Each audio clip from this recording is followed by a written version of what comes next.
आज मैं आपको फिजिक्स में सेकंड ईयर में ट्रांसफार्मर का टॉपिक पढ़ाऊंगा। तो हम डायरेक्टली शुरू करते हैं विदाउट वेस्टिंग एनी टाइम। तो व्हाट इज ट्रांसफार्मर?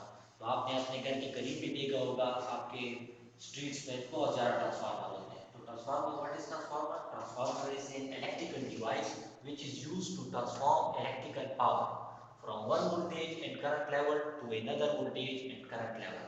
तो इलेक्ट्रिकल पावर किस चीज के बराबर है? Power is equal to voltage into current. Voltage और करंट का प्रोडक्ट आपको इलेक्ट्रिकल पावर देता है। अब हम ट्रांसफार्मर की टाइप्स पढ़ते हैं। There are two types, step up transformer and step down transformer.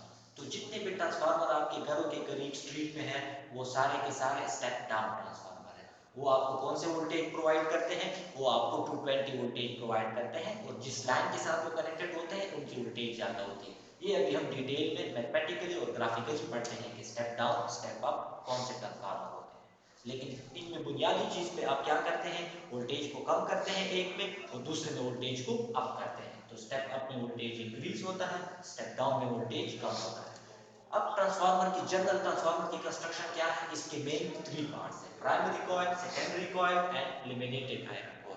तो इस पूरे कोर्स में, इस पूरे टॉपिक में जो आपके साथ चैप्टर 14 है इलेक्ट्रोमैग्नेटिक इंडक्शन, उसमें आप पढ़ चुके हैं कि कॉइल है आपके पास। तो ट्रांसफार्मर के आपके 3 बुनियादी part, primary coil, secondary coil, और ये कॉइल किस पे वाउंड होते हैं? एक लेमिनेटेड आयरन कोर पे। तो ये आपके पास आयरन कोर है पूरा, और ये एक इस पे आपके एक साइड पे कॉइल वाउंड होते हैं वो प्राइमरी कॉइल, और दूसरी साइड पे भी कॉइल वाउंड होते हैं वो सेकेंडरी। ये इनपुट और ये आउटपुट। तो स्टेप डाउन में क्या होता है? स्टेप डाउन में सेकेंडरी कॉइल के जो नंबर ऑफ टर्न्स होते हैं, NS नंबर ऑफ टर्न्स, वो कम होते हैं, और प्राइमरी कॉइल के नंबर ऑफ टर्न्स जो होते हैं, कॉइल के नंबर ऑफ टर्न्स वो ज्यादा होते हैं। स्टेप अप में इसके अपोजिट होगा। प्राइमरी साइड पे आपकी जो नंबर ऑफ टर्न्स है वो कम है, और सेकेंडरी साइड पे नंबर ऑफ टर्न्स ज्यादा है। जब नंबर ऑफ टर्न्स ज्यादा होंगे तो वहां आपको वोल्टेज, इंड्यूस वोल्टेज ज्यादा मिलेगी। मैथमेटिकली हम अभी देखते हैं कि किस तरह आपको ज्यादा मिलती है। बेसिक वर्किंग प्रिंसिपल ट्रांसफार्मर का क्या है? वो self induction plus mutual induction है। Self induction plus mutual induction, तो ये दोनों टॉपिक आप लास्ट लेक्चर में पढ़ चुके हैं, self induction and mutual induction. तो अभी आप देखिए, ये हमने एक general transformer, primary coil, secondary coil, primary side, secondary side. Primary side के साथ मैं क्या करता हूँ? एसी करंट कनेक्ट करता हूँ। ट्रांसफार्मर हमेशा एसी करंट, अल्टरनेटिंग करंट के लिए यूज होता है, डायरेक्ट करंट के लिए कभी भी यूज नहीं होता। तो एसी करंट में आप क्या करते हैं कि एसी करंट हमेशा चेंज होता है, साइन वेव बनाता है, तो एसी करंट हमेशा चेंज होता है। जब एसी करंट चेंज होता है तो इस कॉइल से जो फ्लक्स प्रोड्यूस होगा वो भी चेंज होगा। जब यहाँ से rate of change of flux आ गया, तो जैसे आपने फैराडे लॉ में पढ़ा है कि जब भी आपके पास rate of change of flux आ जाता है, आपके पास उस कॉइल में इंड्यूस वोल्टेज होगी। तो जब यहाँ से rate of change of flux हो रहा है तो ये फ्लक्स सेकेंडरी कॉइल से भी पास हो रहा है। सेकेंडरी कॉइल के साथ कोई करंट कनेक्टेड नहीं है, लेकिन इससे भी ये फ्लक्स पास हो रहा है। तो फैराडे लॉ के मुताबिक क्या होगा? सेकेंडरी कॉइल में वोल्टेज इंड्यूस होगी, और वो किसके बराबर होगी? Rate of change of flux. ये म्यूचुअल फ्लक्स है, इसलिए मैंने ये एम लिखा है, क्योंकि यहाँ से जो फ्लक्स जा रहा है वो इससे भी पास हो रहा है। इन दोनों के लिए ये फ्लक्स म्यूचुअल है। तो rate of change of flux in secondary coil, number of turns in secondary coil, तो वो वोल्टेज यहाँ Vs इंड्यूस हो गई।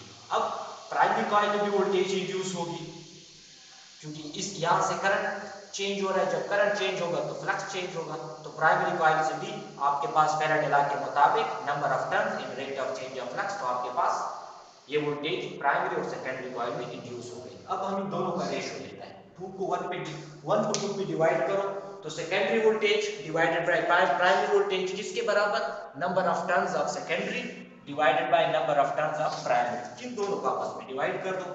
इन दोनों इक्वेशन को जब आपस में डिवाइड करोगे 1 और 2 को, तो rate of change of flux cancel हो जाएगा। सिंपल, आपके पास कौन सी रेशियो आ जाएगी? आपके पास वोल्टेज सेकेंडरी और प्राइमरी की इन टर्म ऑफ किस में आ जाएगी?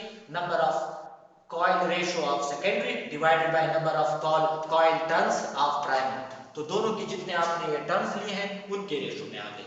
तो अब आप देखें, जब मैं number of turns of secondary को ज्यादा करूंगा number of turns of primary से, तो क्या हो जाएगा? इस इक्वेशन से आप देखें Vs किसके बराबर हो जाएगा? Vp NS by Np।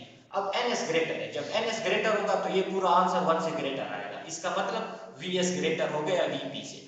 जब सेकेंडरी वोल्टेज ज्यादा है प्राइमरी वोल्टेज से तो ये स्टेप अप ट्रांसफार्मर हो गया। अब दूसरे केस में देखें, मैं ns को कम लेता हूं, नंबर ऑफ टर्न्स को कम लेता हूं ns के, मतलब सेकेंडरी साइड के प्राइमरी साइड से, तो क्या हो जाएगा, ये ns कम हो गया np से, तो ये रेशो कम 1 से लेस आ जाएगी। जब ये रेशो 1 से लेस हो जाएगी तो vs vp से कम हो गया। जब सेकेंडरी वोल्टेज कम है प्राइमरी वोल्टेज से तो ये स्टेप डाउन ट्रांसफार्मर, ये जनरेशन साइड पे यूज होता है। डैम में ये चीज यूज होती है। जब आप डैम में होते हैं, डैम जहां आपका पावर जनरेट होता है, तरबेला मंगला इन साइड पे, तो आप स्टेप डाउन ट्रांसफार्मर यूज करते हैं। लेकिन जब आपके घर को बिजली प्रोवाइड की जाती है तो फिर हम स्टेप अप ट्रांसफार्मर यूज करते हैं।